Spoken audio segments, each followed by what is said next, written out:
के बीच एक बात पहुंचाना चाह रही थी कि मैं पिछले 3 साल से मेरे परिवार को उसने पीड़ित कर रखा।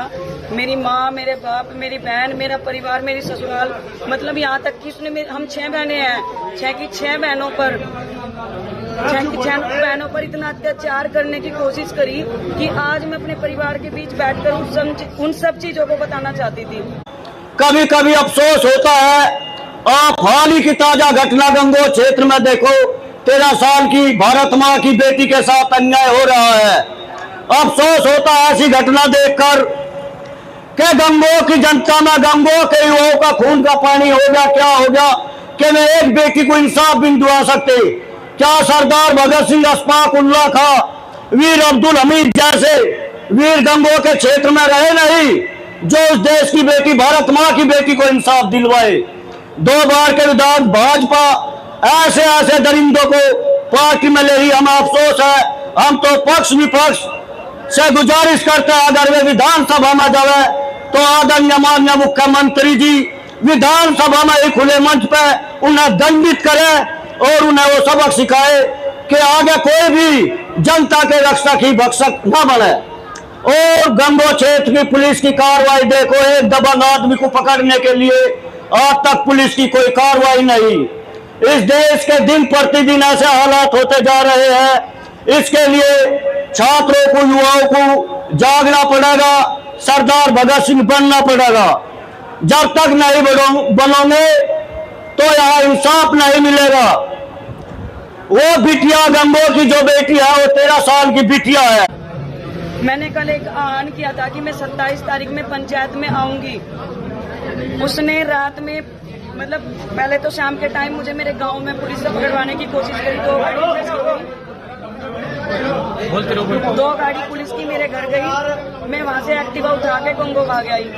फिर मैं यहाँ गंगोह में आराम से अपने परिवार के बीच में बैठी तो शीतल बिश्नोई जी, महानगर अध्यक्ष, उनका फोन आया कि यहाँ पे कोई सम्मानित व्यक्ति, उन्होंने जसवंत सैनी जी का नाम लिया, माननीय जसवंत सैनी जी मंत्री और विधायक जी, मतलब किसी और का नाम लिया कि जसवंत सैनी जी हैं और मैं हूँ, अकेले बैठ के आपसे बात करना चाहते हैं। मैंने सोचा चलो संगठन है, संगठन की बात मान लेनी चाहिए।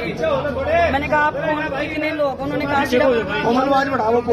कि हम सिर्फ 2 लोग हैं, आप आओ, आपका सम्मान होगा, सिर्फ आपकी बात रखी जाएगी। मैं और कविता चौधरी जी रात गाड़ी में यहाँ से गंगोह से पार्टी कार्यालय पे गई, लेकिन मुझे लगा जब मैं पार्टी कार्यालय के बाहर पहुंची वहाँ पे कम से कम 20 गाड़ी थी। मैंने कहा मैं तो अंदर नहीं जाऊंगी, आप जाओ और एक भाई को लेकर पूछ के आओ कि क्या बात है। जब कविता चौधरी जी गेट पे गई बीजेपी कार्यालय पे, तो वहाँ से भाई मुकेश चौधरी, राजीव गुम्बर जी और ये ठेकेदार, आज मुझे बोलने में भी शर्म नहीं आ रही है, ये ठेकेदार गुंडा गंगोह विधायक किरत चौधरी है, जिसने, मतलब उनकी इतनी हड़बड़ाहट हुई कि मेरे ना जाने पे वो गाड़ी उठा के भाग लिए वहां से। फिर मैं अपनी जिसके साथ में थी, हम भी अपनी गाड़ी लेके चले गए। हमने देखा कि वहां से 20 गाड़ी गई वहां से। थोड़ा सा आगे चल के उन्होंने महिला पुलिस थी और इंस्पेक्टर थे, 2 गाड़ी और लगा रखी, ताकि या तो मैं उनकी बात मान लूं या फिर वो लोग मुझे ये कह के कि ये बदतमीज है, मुझे पुलिस के हवाले कर दे। लेकिन मैं चौकन्ना थी, इसलिए मैं उनके बीच से छूट के भाग आई। उसके बाद उन्होंने मेरे घर ईसापुर कलाल्टी में 2 गाड़ी भेजी पुलिस की। मेरे मम्मी, मेरे पापा को डराया, धमकाया। मैंने बोल दिया कि मम्मी मैं कुछ नहीं करूंगी, अब मैं अपने समाज के बीच में बैठ के ही अपनी बात रखूंगी। उसके बाद उन्होंने, जहाँ मैं गंगोह रहती हूँ, मेरी बहन रहती है, वहाँ पे भी पुलिस का आना जाना रखा। जो भाई मेरे साथ खड़े इनके घरों में गाँव जाकर दब्बिश दिलवाई।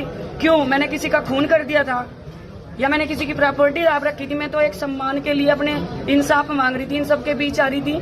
ये बार बार कहते थे, कभी मुझे कुंती बता रहे, कोई कुछ बता रहा। अरे आज समाज में आके ये ठेकेदार मेरा सामना करता, मेरे परिवार, मतलब बताता कि ये लड़की झूठी है।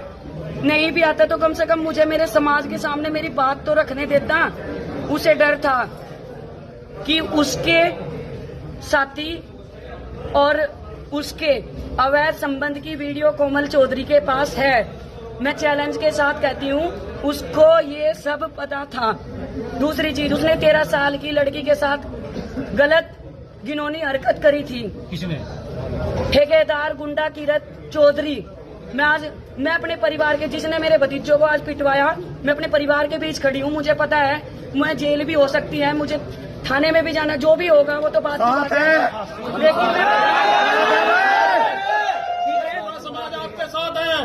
उसने मतलब आज मेरे पति मेरे साथ आए, मतलब 15 दिन से मेरे पति, मैं बोल के आ जाती थी, वो ड्यूटी करते थे, वो चले जाते थे, आज वो मेरे साथ आए, मुझे मेरे परिवार के हवाले सौंप के वो अमन गार्डन के पास गए तो उन्होंने धक्का देके जो ठेकेदार ने मेरा सम्मान मतलब खोया था और मेरे पति का सम्मान, आज तक तो मैं ये सोच रही थी मेरा परिवार मतलब मेरा समाज बैठ के इस चीज को निपटा रहा, चलो कोई बात नहीं, मैंने की बात सुन, लेकिन आज उसने मेरा सम्मान मेरी इज्जत जिसके बलबूते पे मैं झांसी की रानी बन के आज तक मैदान में कूदती थी, उसने सोचा कि ये टूट जाएगी, लेकिन मैं टूटी नहीं हूँ। मेरा गौरव और भी बढ़ गया क्योंकि मेरा परिवार मेरे साथ है। ठेकेदार मैं तुझे चैलेंज कर रही हूँ, तू मेरे सामने आ, मैं तेरे करतूतों का जवाब दूंगी।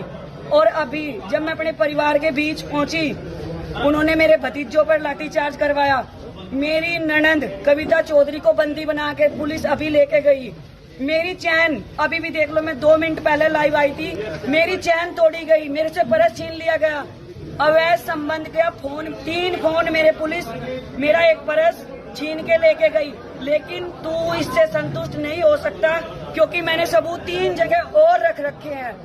मैं अपने परिवार के साथ हूँ, चैलेंज कर रही हूँ, ये कोमल गुज्जर आपको चैलेंज कर रही है, आप सामना करो, मैं सबूत के साथ अपने परिवार के साथ आऊँ। अभी पता चला है निष्कासित करके गए, भाजपा से कोई सूचना है? अभी रिपोर्ट चल रही है खबर से, ये परिवार से निष्कासित नहीं है। मेरे लिए फिलहाल मेरा सम्मान, मेरा परिवार, मेरे भाई भतीजे, मेरे लिए ये जरूरी है। हाँ ठीक है, हमारे आदरणीय मोदी जी कहते हैं कि बेटी बचाओ बेटी पढ़ाओ, लेकिन गंगो विधायक ने 13 साल की लड़की के साथ गलत हरकत करी थी, उसने मेरे केस कटवाने के लिए मुझे घेर में आने के लिए धमकी दी थी, मेरे पास वो रिकॉर्डिंग्स आज भी है। मैं माननीय मुख्यमंत्री जी से कहती हूँ, बेटी बचाओ बेटी पढ़ाओ का नारा लगाते हो आप, लेकिन ये बेटियों को उठवाते हैं, गुंडों के द्वारा उठवाते हैं, नहीं तो पुलिस के द्वारा उठवाते हैं। लेकिन कोमल गुज्जर ने अपना सम्मान बचाया, अपनी इज्जत नहीं बेची। मैं अपने परिवार के बीच आज ये बात आकर के कहती हूँ और कहना भी चाहती थी कि मैंने अपना गौरव बढ़ाया, मैंने अपनी इज्जत उसको बेची नहीं है। ठेकेदार आके जवाब दे।